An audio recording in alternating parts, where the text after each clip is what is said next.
Yes, sir. Do you want to wait and start it just a minute earlier or wait?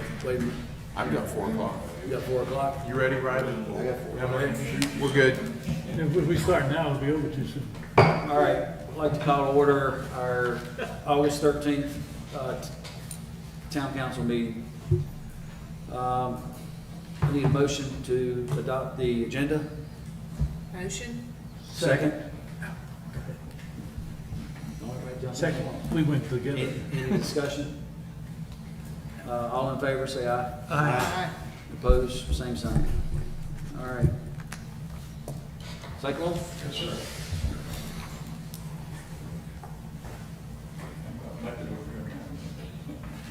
Good afternoon, everyone. Our scripture for today is from Timothy, and this verse probably seen at a lot of funerals there. I fought the good fight, I have finished the race, and I have kept the faith. 14th of August is tomorrow. 79 years ago, Japan surrendered, World War II ended. I'm probably the only guy in here that remembers that day, you know. I wasn't old enough to drink, but I went around yelling and everything. I remember we all thought, boy, the war's over. All the kinfolks are going to be coming home tomorrow. I don't know how we were going to get them home, but we thought that. Of course, this all came about a little earlier. Japan just refused to surrender. And we were bombing their cities day and night, killing thousands of citizens. And they still refused to surrender. They were going to fight to the death, so an invasion was imminent. And we, of course, were dreading that. It meant so many more casualties. And Harry Truman, of course, was president. And President Truman had been vice president for years. And all this time was going on was a secret project called the Manhattan Project. And it was so secret that President Truman didn't even know about it until President Roosevelt died. They handed him the black box and told him about it. And this was being carried out at Oak Ridge, right over across Tennessee, and White Plains, New Mexico. And after Truman found out about it, it really kind of puzzled him what to do. They had estimates that if we had to invade Japan, it would be millions, not thousands, but millions of American soldiers killed, plus probably 3 or 4 times that many Japanese civilians. So Truman had all this weighing on his mind. And give you an idea of how high these estimates were, I was in the Kiwanis Club for a couple of years ago, and we had a speaker.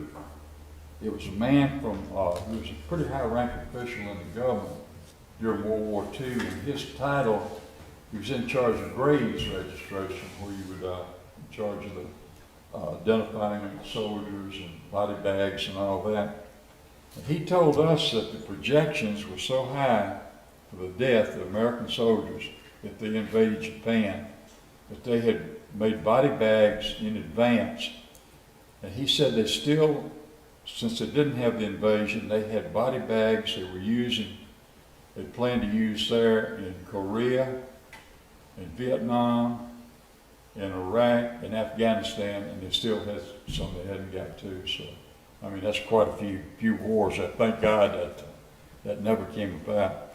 But President Truman was faced with this problem, and he actually said he had 4 options. One was to continue the bombing just like it was, and the Japanese didn't seem to affect him. Even though one bombing in Tokyo killed 80,000 people, which is more than in the first atomic bomb.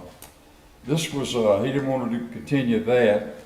The second option was to invade Japan. And he already told you about the projected deaths there, that he certainly didn't want that to happen.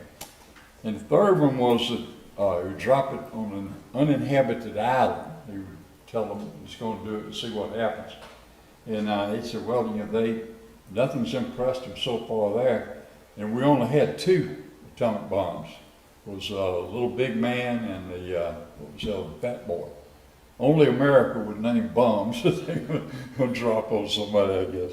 But anyway, he was afraid that one of them might be a dud and not go off, and he wouldn't be able to drop it then after that. So he said that wasn't gonna work. And finally, the fourth option was to drop it on the city of Japan. And he chose this very, very carefully. He wanted to get one as a military target, as few of civilians as possible, which was, wasn't too good a choice either. But he wanted to get a city that had military value but had not been bombed before, because he wanted to, if it had been bombed before, they would say, well, hey, all this damage was done before this happened. But he wanted them to see that all came of one bomb there. So that's what he chose. And of course, the first one was Hiroshima, and the plane was Enola Gay. It was named for the pilot's mother. Also, interesting about that is the Louis McCrae connection with that. It was, I believe it was a co-pilot, was one of the crew, and was alumni of Louis McCrae. And some of you may have been to this little memorial park on Louis McCrae campus. There now it's got a plaque and a little monument telling about this. And I'm pretty sure it's a co-pilot. Anyway, it just, of course, leveled Hiroshima. This one Japanese soldier had come up on it the next day. He said, I climbed a hill and I looked down towards Hiroshima and I saw Hiroshima had disappeared. I was shocked by the sight, of course. I saw many dreadful sights after that, but that experience looking down and finding nothing left of Hiroshima was so shocking that I simply can't express what I felt. Hiroshima didn't exist. It just did not exist. But on the other side, the American soldiers there, of course, they were dreading having to go invade Japan. It was a little bit different there. Sentiment says one American soldier quoted, hot dog, that means we're not going to have to go in there and be shot at. So that means we could grow up to be adulthood there. So that's an idea how young most of the soldiers were too. The second bomb was dropped was on Nagasaki, and then right after that, Japan surrendered. Truman, of course, took a lot of flack about that. That's the greatest decision anybody has ever had to make in history. And so he got a lot of criticism through the years, but he made the statements that it was my decision only. The buck stops here. Said I've saved a lot of American lives and a lot of Japanese lives. And later on, he said, a lot of people criticized me, but said, I never heard anything but praise from the American soldiers that were about ready to go in there. But I thought it's kind of ironic, Harry Truman had this sign on his desk that the buck stops here. And we've had a bunch of presidents since then that made that statement, but I don't think any one of them has ever lived up to it. But here, Truman said the buck stops here, he meant it. He took the flag before all this. Would you bow your heads, please? Lord, we thank you so much for this day, for this town, for all the good people here, for our staff, for all of our workers. We pray, Lord, you'll be with our leaders all over and all this serious stuff going on now, Lord. You're in charge, and we're glad you are, and we ask you to continue to bless the United States of America and Beach Mountain. Amen. Amen. Thank you, Cyclone. Thank you. Thank you, Cyclone. Pledge allegiance. Pledge allegiance to the flag of the United States of America, and to the republic for which it stands, one nation, under God, indivisible, with liberty and justice for all.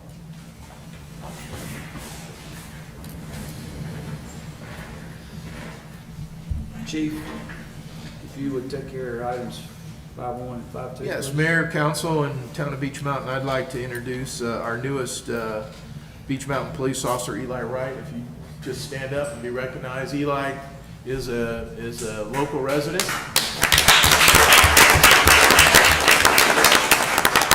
And as you can see, he eats well and grows tall. And he got sworn in about 2 weeks ago, and we're very happy to have him, and I want to introduce him to the council. and to the public. So Eli, thank you very much. I feel blessed to be here and have the honor to serve y'all, so I thank you.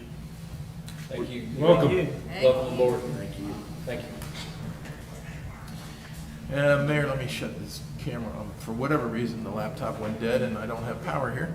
The next person I'd like to call up is our Economic Development Director, Kate Gavanis. Kate, if you come up here for me.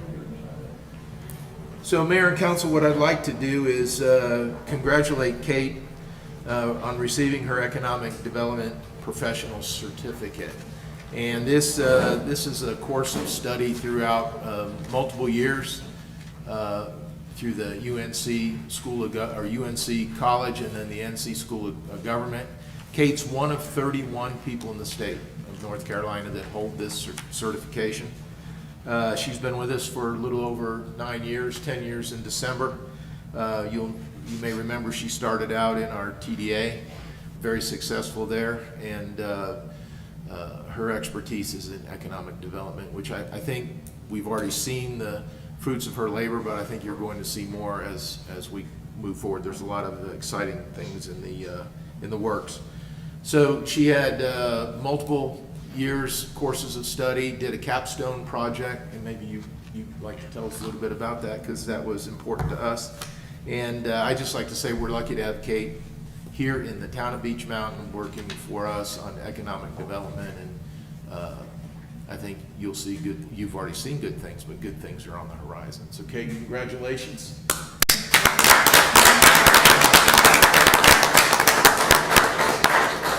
And I'd like to thank all of you for your support. I could not have done this if you didn't allow me to go to the classes and give me the time to do the work that needed to be done for this. My capstone was actually on how to mitigate the effects of tourism in a tourism town. So that you continue to bring in the revenue and you continue to provide the product that visitors come here for, but you protect your resource, which is the beautiful town and the mountain that it sits on. So, and it was a very unusual capstone. I will say that is not what they usually see as a capstone project in economic development, but they were very pleased with it, and I was glad. So I'm never going to study again. That's not true.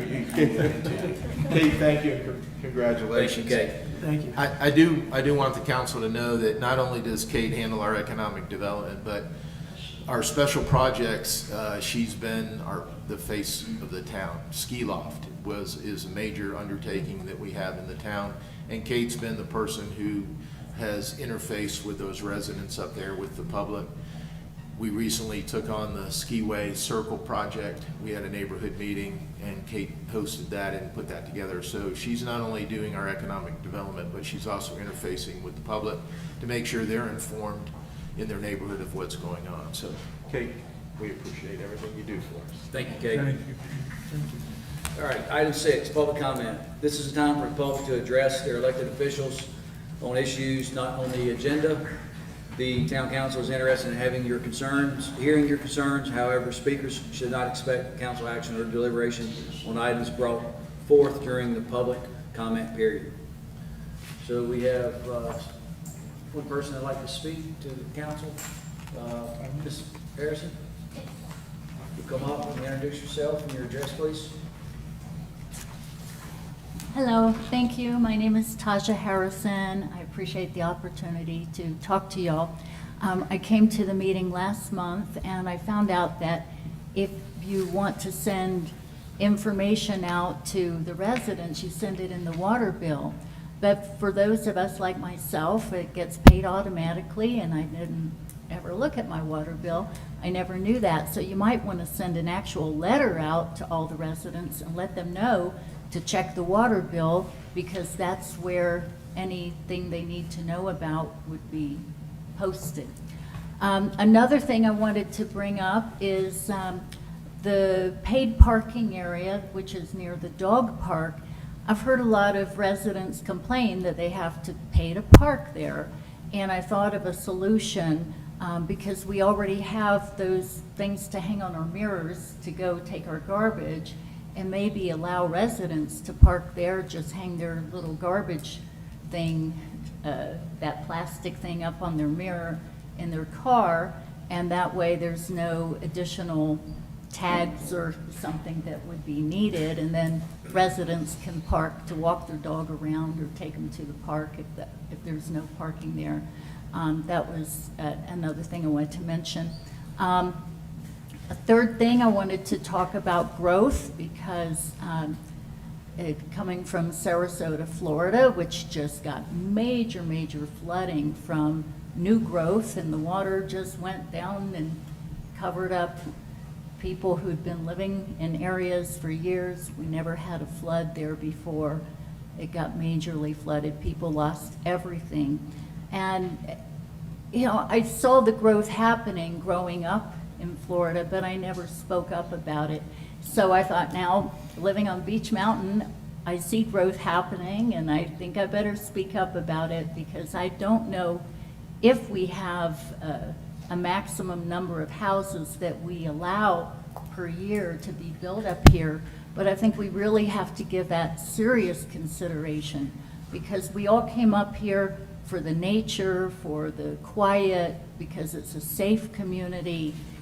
People know each other, they look out for each other, and we want to keep that.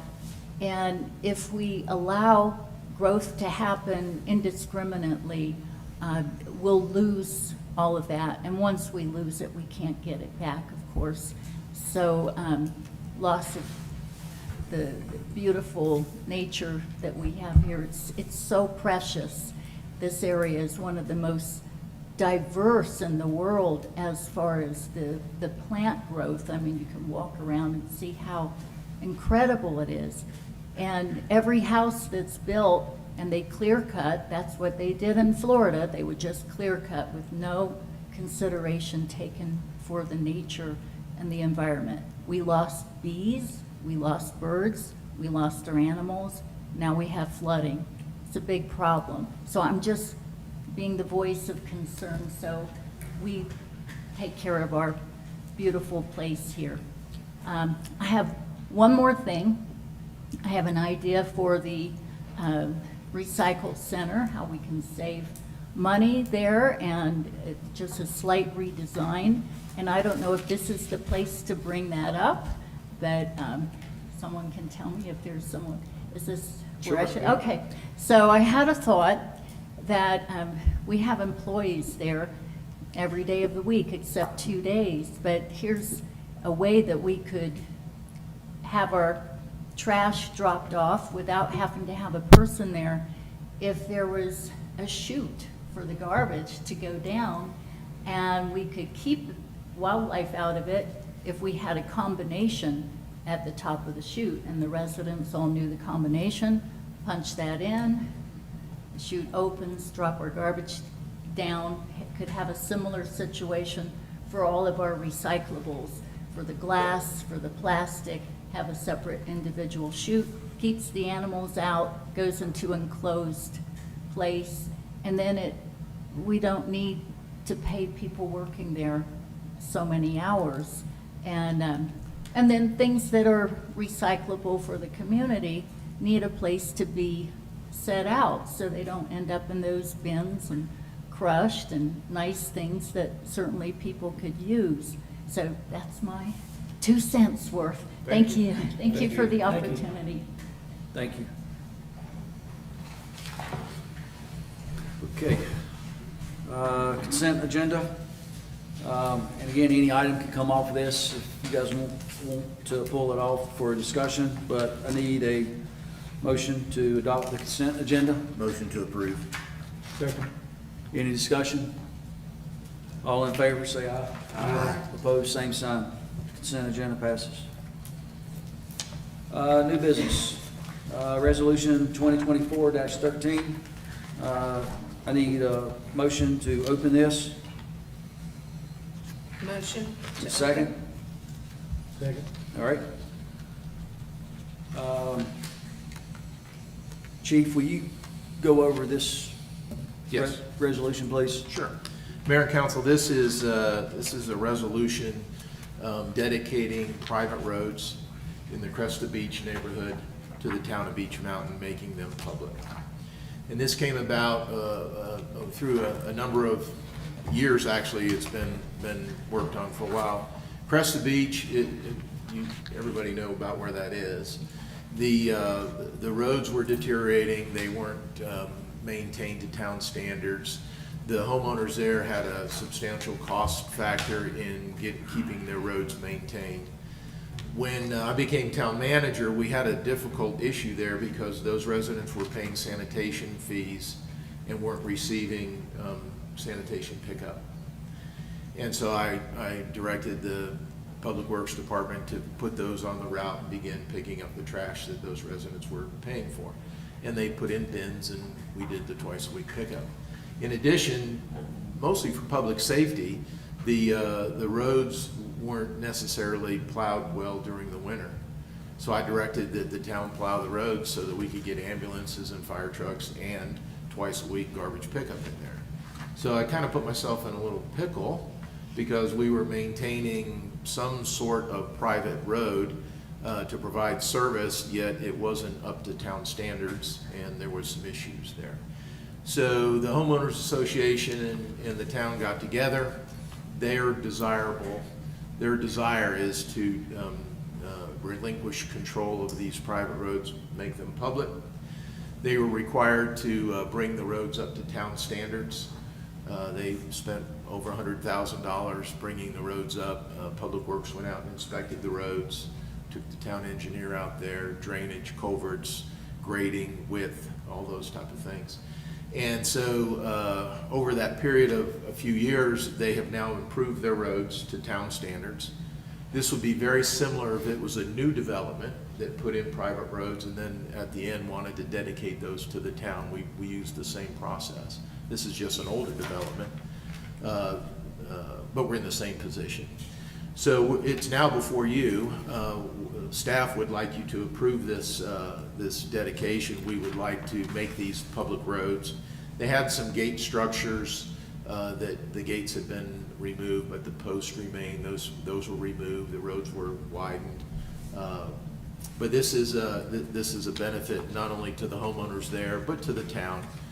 The benefit to the town financially will be we'll add these roads to our PAL bill roadway map, which the state returns annually maintenance dollars based on your mileage of roads. So we'll have additional revenue that comes to the town through the PAL bill by dedicating these roads to the town. So it's before you today. Legal has approved it. It's the homeowners association have approved it. It's ready for your final approval. Any discussion? I mean, I just want to point out, these people who live there have been paying town taxes just like everybody else, so it's not like, as far as I understand, it's not like we're adding revenue from taxes. Those taxes have been being paid. Yes, sir. Those properties are in the town of Beech Mountain, have been paying ad valorem taxes for 40 years. Yeah. And sewer and water, are they just paying sanitation, or is that No, the full bill that they're getting? No, they have served sewer and water. Okay. Water for sure. I'm not sure how many are in sewer. But Trash they're- services. Trash. They've been paying. It was their choice to remain a private road in the past. It became advantageous for them to approach the town to dedicate the roads. And actually it's a benefit to the town to be able to maintain those in a manner that meets our standard. And you mentioned that legal had approved, but has maintenance and public works taken a look at the Yes, work that's been done and Yes, ma'am. approved all that? Yes, ma'am. The work that was done to improve the roads was inspected by Daniel Davis, and he's documented to me that it's acceptable. So the resolution speaks to they have to be in compliance with all that by November 10th. Is that just done to give some additional time in case a secondary check happens, or? That was a target date which they've exceeded, Okay. and so it meets standards now. And if you were to approve this today, we would dedicate, and those will become public roads immediately. Any other questions? All in favor? Aye. Any opposed? Same sign. All right. 8-1 passes. Now, Item 8.2, proclamation of Constitution Week. Need a motion to open this up. Motion? Second. And at this time, I'd like to introduce Diane Longstreet. Hi. It is my pleasure and privilege today to represent the Daughters of the American Revolution Crossnor chapter. And if you are not familiar with the Daughters of the DAR, we call them, it's the same as the Sons of American Revolution. Every single member can trace their lineage back to a patriot of the Revolution. And the Daughters of American Revolution have worked diligently to continually support education, respect for our patriots and our veterans, and also education. So part of what we have done a very long time ago, in fact, it was back about the time I was born, they worked to establish Constitution Week. So this is something that comes around every year, whether you know it or not. Now, everybody seems to know about Independence Day, but Constitution Week is not as well known. And when you consider that the Constitution is it's a living document, it changes. And it is the document upon which our freedoms are established. And so to emphasize the citizens' responsibilities for protecting and defending the Constitution, and all of these aspects, we have established a process of annually seeking proclamations from our different town mayors and the Avery County Commissioners and so forth and so on. And so the proclamation reads, whereas it is the privilege and the duty of the American people to commemorate the 231st anniversary of the drafting of the Constitution of the United States of America with the appropriate ceremonies and activities, and whereas Public Law 915 guarantees the issuing of a proclamation of each year by the President of the United States of America, designating September 17th through the 23rd as Constitution Week. Now, therefore, I have submitted to your esteemed mayor, and he has signed a proclamation to honor and recognize Constitution Week, September 17th through 23rd. And I also have brought some copies of the Constitution because, like I said, it is a matter of education that we endeavor, may I? Sure. We endeavor to make sure that people have the opportunity. I have 3 copies of my own. That's wonderful. Share them. And so that everybody has the opportunity to read it for themselves and to celebrate. I already got you guys. Thank you very much.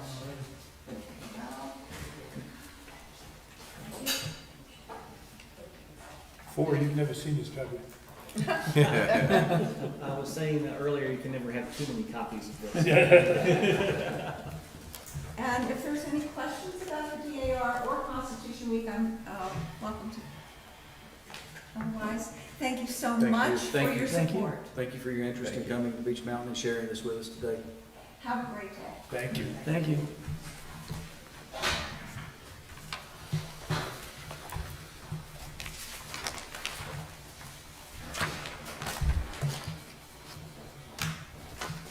Chief? You ready for me? Yes, sir. Well, good evening. If I could get the council to turn to page 44 in their agenda, it is our financial report. And if you may recall at last month's meeting, when I talked about the finances, I told you we needed to get through June 30, the end of the budget year, and do some accounting and get our information to the auditor before I could give you a final report on last budget. And tonight is the night I'd like to do that. So on page 44, what's important there is our general revenue was down to 90.1% of what was anticipated when we projected the budget. But more importantly, the expenses were held at 87.16. So we, as I'll show you in a few minutes as we move through, we put $363,000 into fund balance from last year. So we accomplished all the goals that you set, and we were under budget, and we placed $363,000 into fund balance to carry forward. So as the general fund goes, that's, depending how you look at it, it could have been 400,000, but we think we did very well there. On page 45, which is the utility fund, the news is even a little better. We exceeded revenue. We were at 105.64 on our revenue projections, so that was good. Our expenditures were 96.4, so again, that was good. It was below the benchmark of 100%, and with the additional revenue.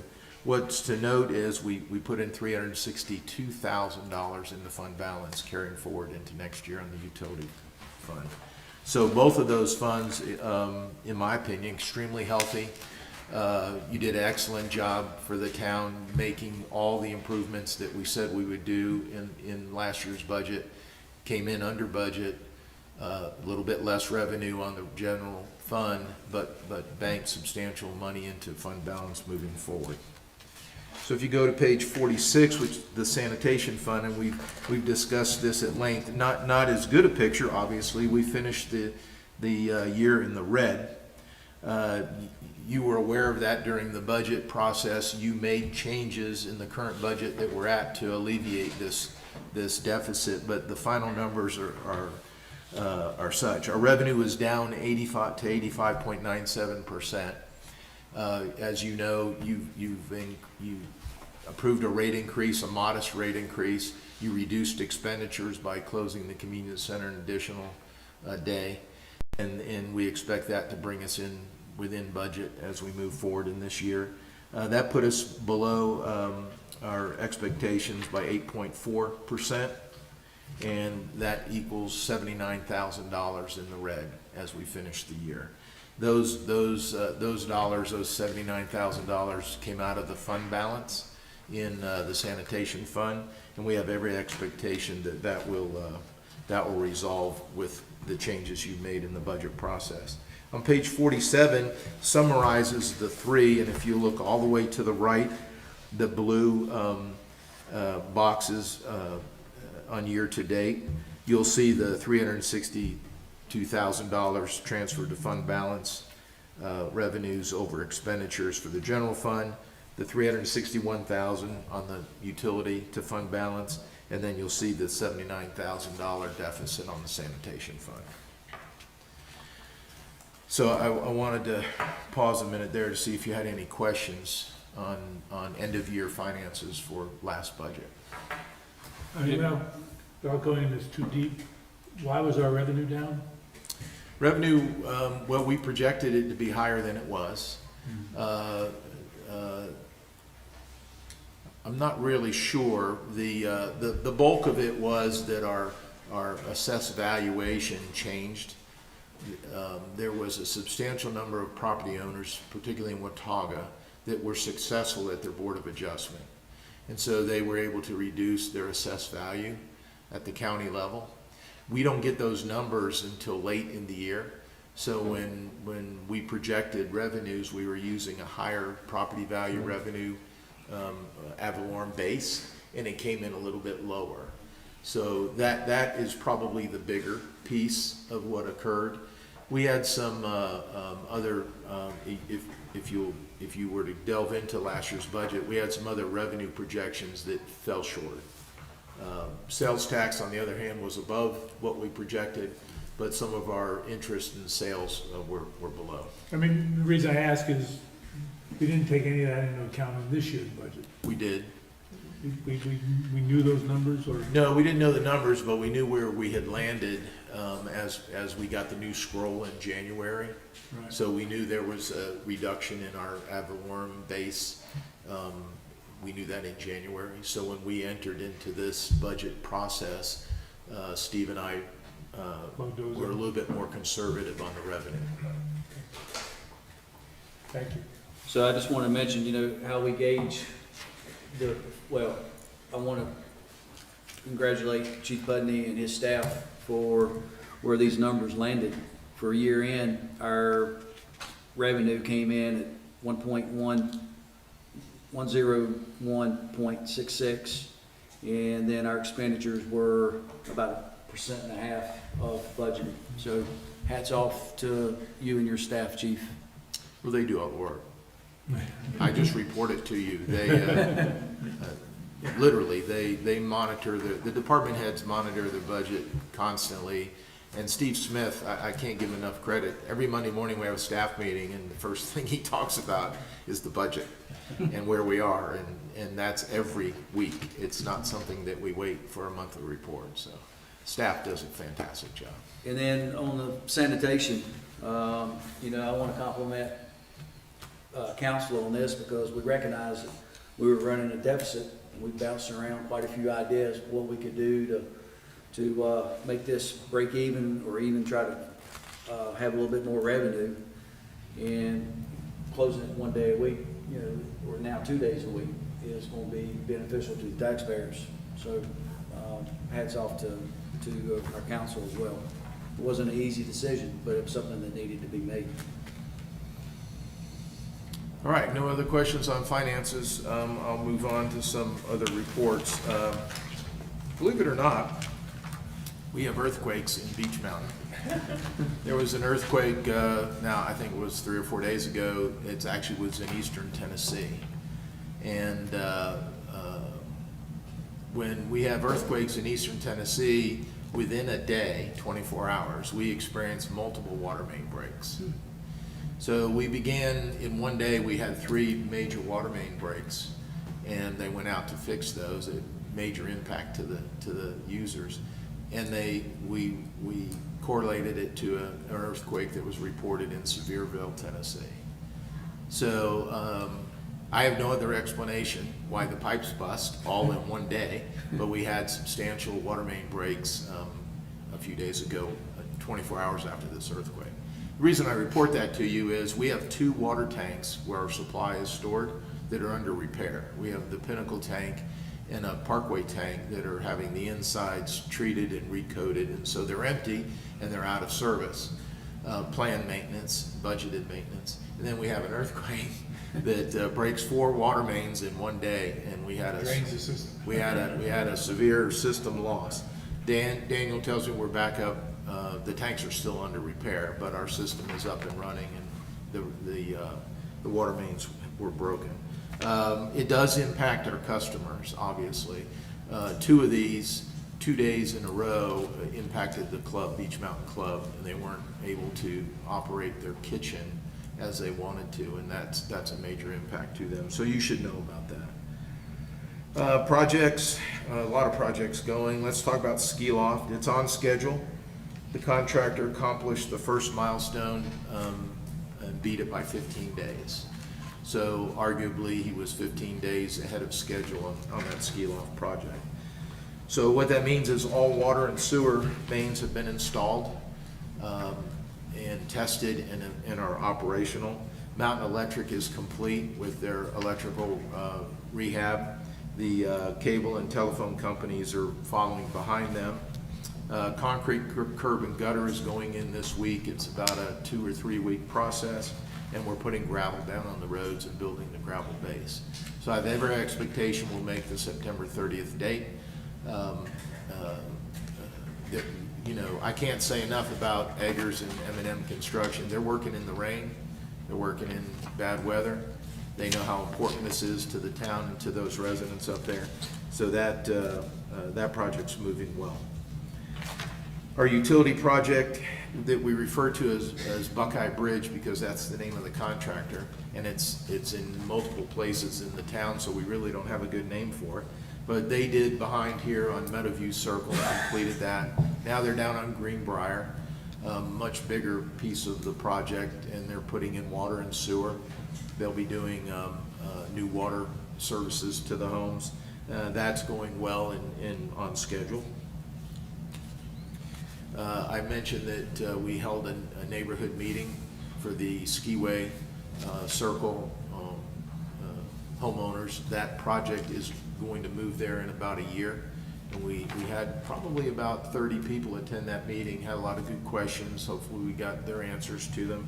So that part of that Buckeye Bridge Chief, project is underway. I wasn't able to attend, but I did watch that meeting on the video, and I thought there was a lot of good questions. I thought our people presented answers very sharp, right on. It was a good meeting, Good. from my point of view. Well, we learned from the ski loft, and it worked well, so we wanted to repeat it with that neighborhood there, and that, you know, they have some specific issues that affect them, and I think we answered their questions and at least let them know what's gonna happen here in about a year.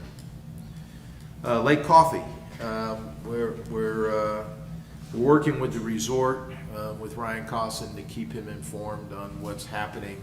As I reported some months ago, after we did the geotech work, drilled the holes, dug up the dirt, that there wouldn't be anything that you could see or hear about as all the engineers and the designers and the permitting got underway. It's kind of quiet. So the resort was getting concerned as they went into another snowmaking season, you know, what's happening there. So I was out of town. I had the engineer meet with Ryan Coston and provide him the information he requested. I've spoken to him on the phone. We're in a good place, so I think we're back on track there.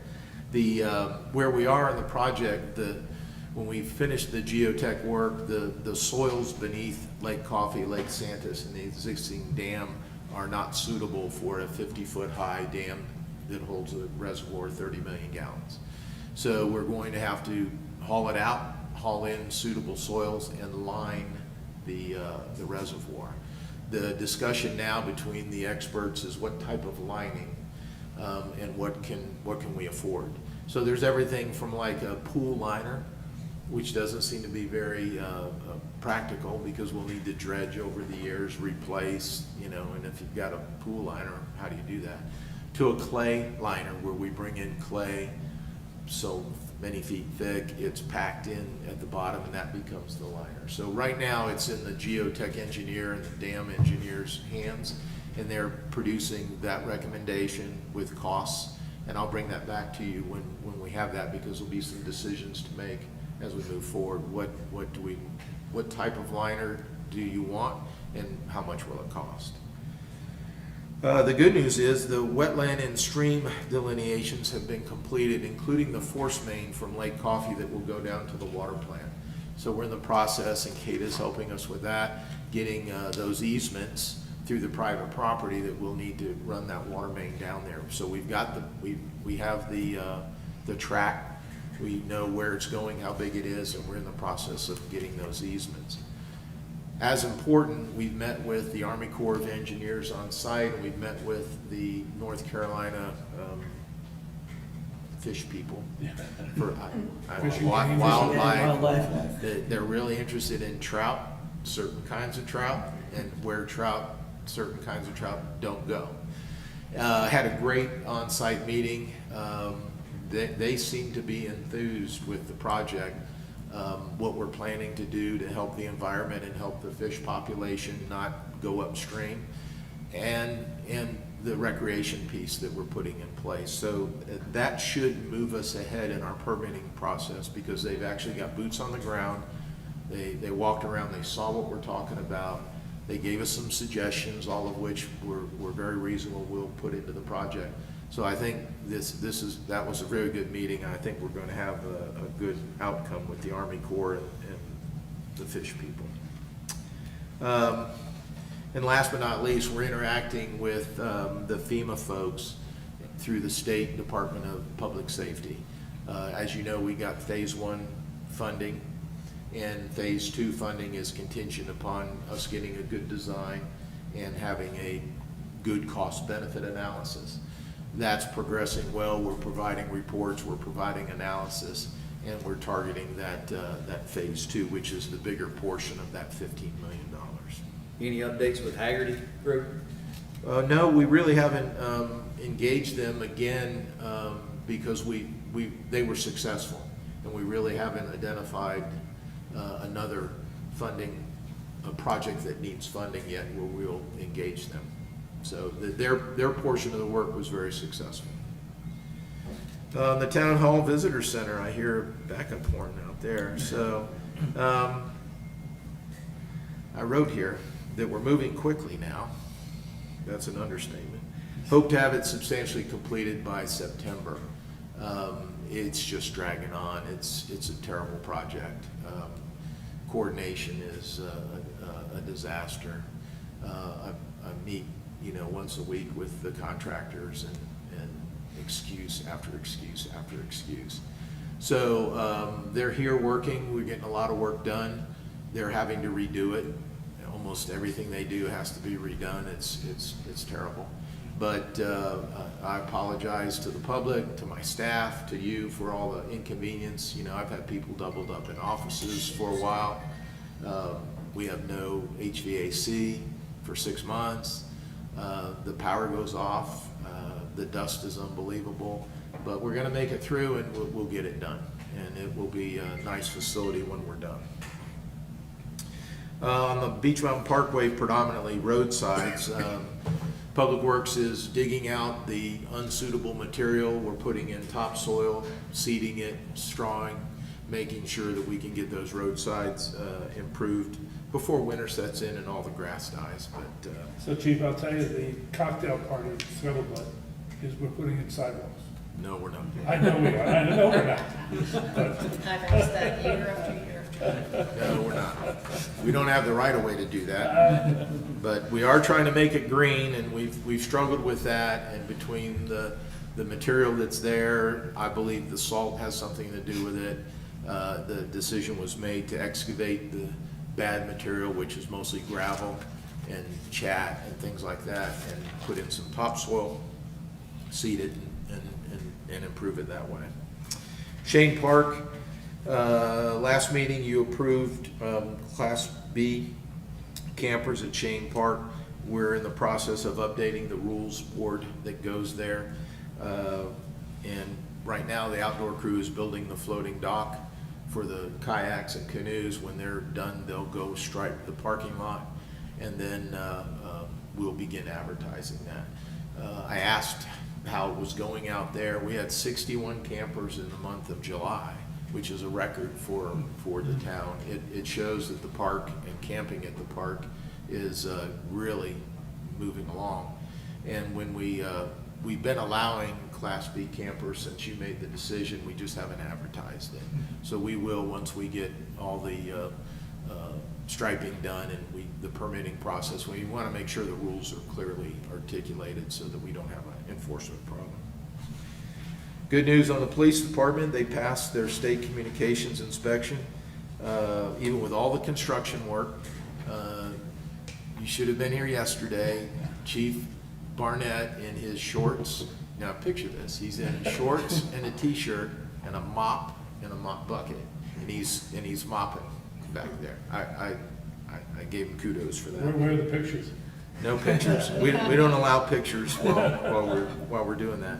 This is a substantial accomplishment for our PSAP, Public Safety Answering Point, our 911 communication system. The state brought a team in. They inspected his organization from top to bottom in communications to make sure they complied with all the rules and regulations. They passed. Of course, got a list of things they'd like to see improved, which we'll take on most of those.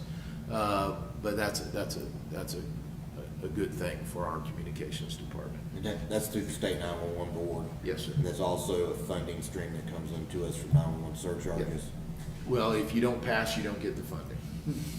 So it's important. They fund a substantial portion of the operation, most of the equipment, most of the furniture, things like that. It is a surcharge on your telephone bill, and if you part of getting that funding is passing this inspection.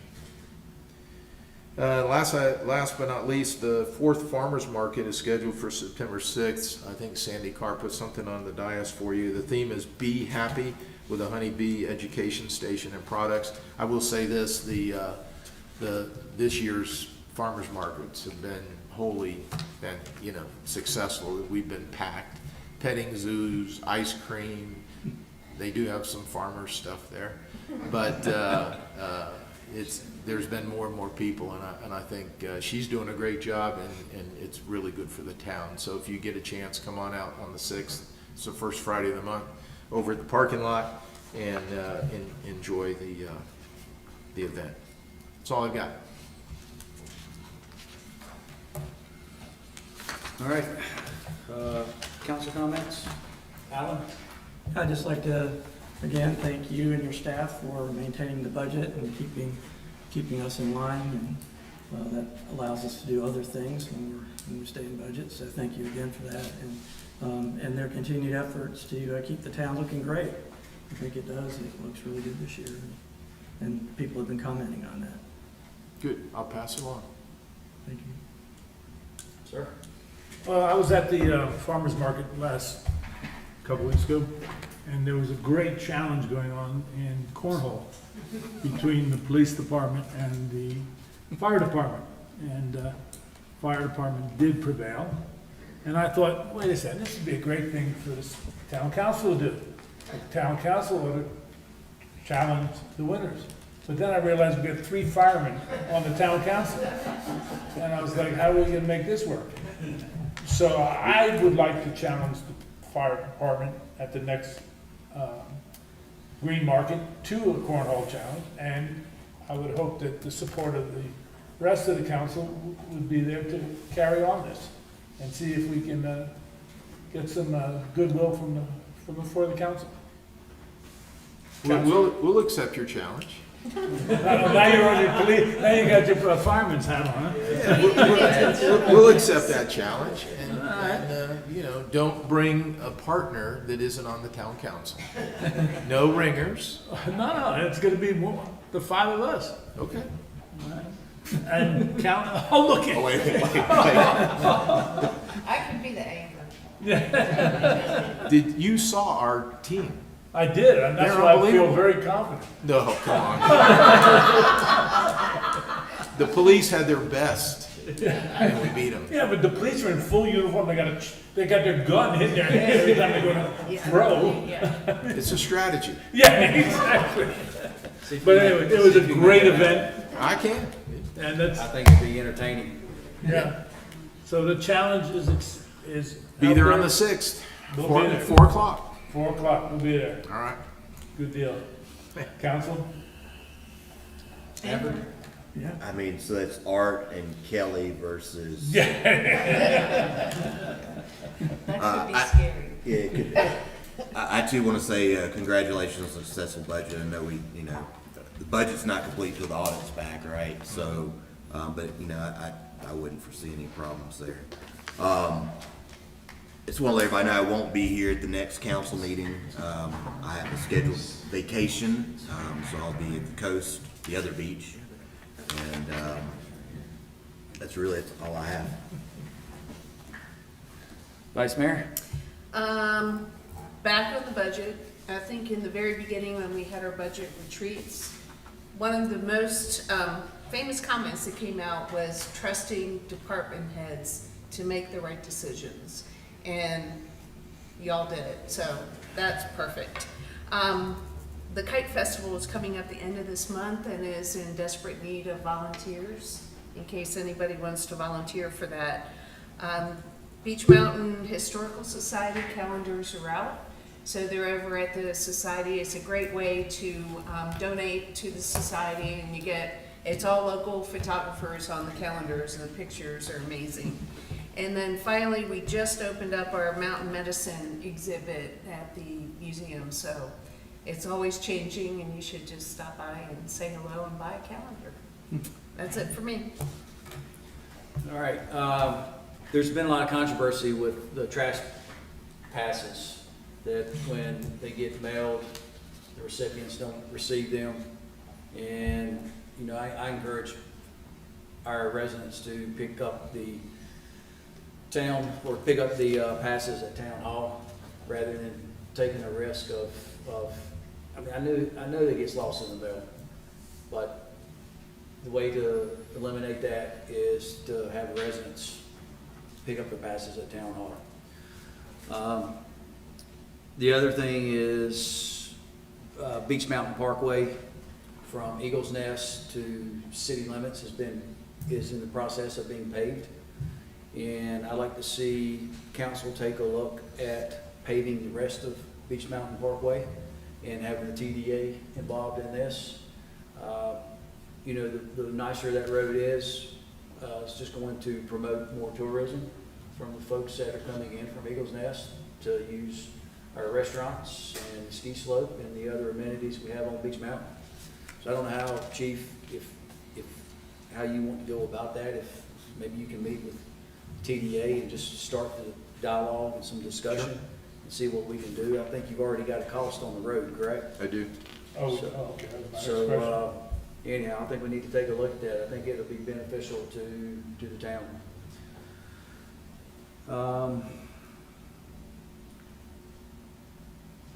So I had a lady from Boone, she works at the hospital, asked me to have an end overdose in Watauga County proclamation. So I'm gonna read this. This is proclamation again to end overdose in our county. You've got a copy of this in front of you. Whereas Beach Mountain, North Carolina does affirm and acknowledge the harm and hardship caused by drug overdose, and whereas we recognize the purpose of International Overdose Awareness Day as remembering loved ones lost to overdose and ending the stigma of drug-related deaths. Whereas we affirm that the people affected by overdose are our children, our parents, our siblings, our neighbors, and they deserve our love, compassion, and support, easy access to life-saving supplies and treatment.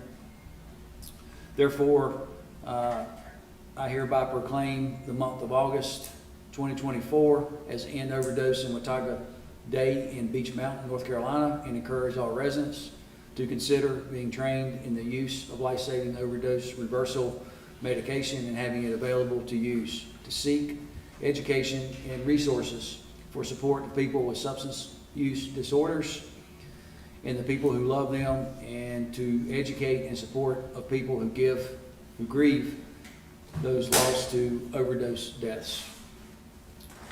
All right, I need a motion to adjourn.